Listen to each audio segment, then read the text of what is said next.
This is Lehigh Valley Political Pulse. I'm Tom Shortell. It feels like Congress has been dysfunctional for a lifetime. But right now, in the middle of a federal shutdown, achieving dysfunction is an aspirational goal. We're joined by political scientist Chris Borick to make sense of our latest political stalemate and what it all means.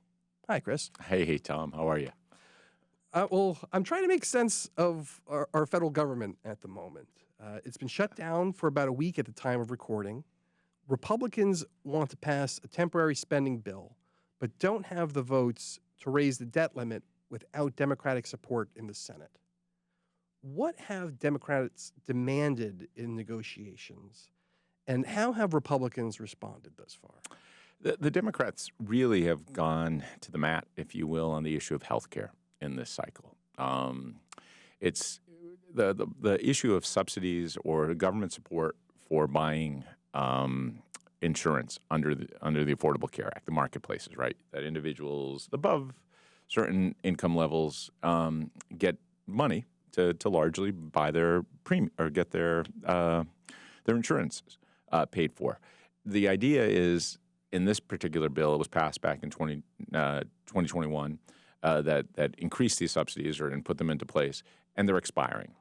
And Democrats said, no, we're not going to sign any agreement this time. We're not going to go on to any budget deal, any consensus on this until we get those things brought back in. And Republicans have been fairly reticent, or at least a share of Republicans, some of the more conservative Republicans, fiscally conservative folks, to want to go down that path. And right now, at least as we speak, I think that's probably the biggest roadblock to any type of deal. I mean, there's other issues, of course, and other things playing out, but from my mind, I think that's the one that the Democrats are really, and they believe they got the high ground. They got public support. They have individuals that many tens of millions of folks kind of in this category that are going to have their effects, and they're hitting hard with, hey, if this doesn't pass, here's what's going to happen to your premiums.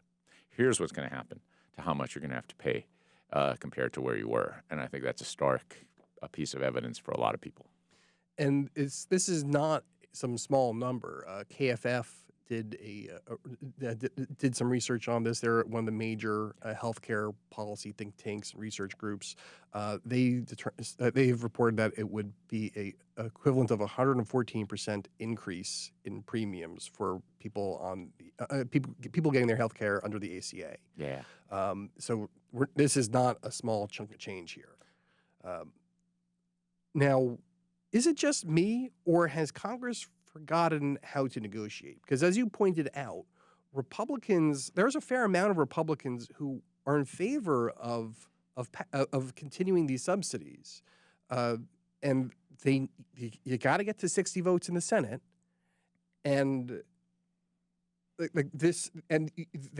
thus far they have demanded Democrats give them what they want for nothing in return, which seems like just bad negotiating. Or at least, if not bad faith, then just bad at it. So, how are they hoping to get? What's the Republican strategy to get this over the finish line? Because they're the majority. They're the ones who the majority is traditionally the group that is tasked with finding a way to make this happen. I think the way you frame this is great and important, Tom. We think politics. You could think of it different ways. You think of it as kind of this conflictual battle. That one side wins, one side loses. That's how elections often are. That not need be the way we think about the actions of Congress. The words compromise, consensus, are equally valid ways of thinking about politics. And right now, I think that is lost to a large degree. The idea that, hey, we can come up with a deal here that's going to make enough people happy, and let's move on. There are at least a significant constituency in Congress right now that doesn't, I think, view politics that way. They don't see it that way anymore. They see it as every single iteration of engagement be another way to win or lose. I think there is a path here. I mean, these aren't gigantic kind of differences that I think can be arranged, at least for the short term. Some of these bigger long-term things, we could talk about fiscal policy and others. But we're in a place where, once again, we find you started off the conversation with the word dysfunction, and you even called it dysfunction might be aspirational right now for where we're at. They're not functioning. Well, It's- no. Yeah. And function takes a degree of cooperation, consensus, compromise. All the C words that I'm throwing out today are part of politics. And somehow we're in a position right now where those things are de-emphasized at the expense or at the elevation of outright victories. It's we're winning and they're losing. Earlier this year, Republicans took the unusual step of clawing back previously approved funding.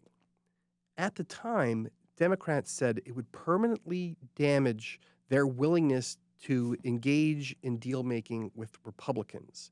Because, after all, if they could turn around and claw back funding here, what's to prevent them from turning around and using their majority to claw back other deals that are negotiated? Yet, here we are with Democrats going to the mat, trying to negotiate a potential package on something that Republicans, in theory, could turn around and claw back. Am I missing something? Or was that just gamesmanship before? Or is there something else going on here that I'm missing? No, the Democrats really don't have a lot of opportunities here, Tom, to do anything different, like you said. So what happened in the spring? And this is on the minds. Politics is iterative, right? What happened last time is going to affect the next time. It's an ongoing process. And the Democrats felt, as you said, hey, we made a deal in the spring. We, in essence, caved to some degree with some assurances that didn't get acted on. And they said, okay, well, we're not going down that path again. Okay, what does that mean we're not going down that path again? We're going to have to eventually negotiate and hope that whatever gets negotiated is held to or is enacted moving forward. Is that going to be guaranteed? Well, you could kind of put things on paper and say, well, yep, this is what you're going to agree to, Republicans, for the long term here. But we'll see, right? We'll see. And so if I'm Chuck Schumer or Speaker Jeffries, I'm trying everything I can to first of all extract what I want and find ways to, within the deals, have some degree of certainty that, hey, if you renege on this, well, here's what we're going to do. But it's not clear to me what the Democrats can do at that point. The only thing I could think of would be they would have to negotiate a change in the rules that sets how deals are negotiated in the future. And like short of that, I don't know how they could achieve that and at the same time like stick true to those earlier threats might be too strong a word, but those earlier statements of how they can't negotiate with Republicans in good faith if these rescissions take place, and they took place. I think this is one of the big problems with the contemporary way we're working in Congress and in Washington right now. And it has a lasting impact. What we've seen with these negotiations, kind of the pullback, the idea that things that were passed by previous Congresses or even, in this Congress agreed to, that could be just taken off the table. It absolutely delegitimizes things that were legitimately done in the past. And that causes a lot of turbulence in terms of how people will deal in the present. The idea that if I'm negotiating with you and everything that was kind of established through legitimate processes before might be taken off the table, it really leaves you in this kind of vacuous space where it's hard to navigate and it's hard to deal, if you will, or make deals. And so there's a big cost to the way, and you might look ideologically if you're kind of supporting the president and the Republicans right now and saying, hey, there's the opportunity to do these things. But there's a cost. There's a cost to longer term negotiations. And it's democracy that's taken the hit. I mean, and I'm not even talking about it in grand scale of one side's wrong and this side's right. It's the ability to negotiate deals and to perform the way that a healthy democracy functions. Democracy is supposed to take in lots of viewpoints, different people, different parties, different ideologies represented in government that can formulate policies that reflect. If the reflection is always at the 50+1 margin versus some type of consensus, I have questions about the long-term health of a democratic system. And the proof on that, I think, at least is in the public's eyes right now. The lack of trust in institutions. There's one certainty. People ask me all the time, who's going to win on this? The Republicans or the Democrats? That every issue, everything like this. We'll get to that question. We'll come to that question. And I guess there's, as people that look at, political advantage, we have to talk about that. But the certainty is who loses on this is the broader democratic health of the country, which again is getting one more kick, if you will. And if you look in Pennsylvania right now with our budget situation, Pennsylvanians are getting like a double kick with dysfunctional government, the inability to get, basic budgetary processes passed. I really don't appreciate when you're being insightful and getting to points I'm going to be making in another minute or two. So, I'm on it today. Yeah, you brought your A game.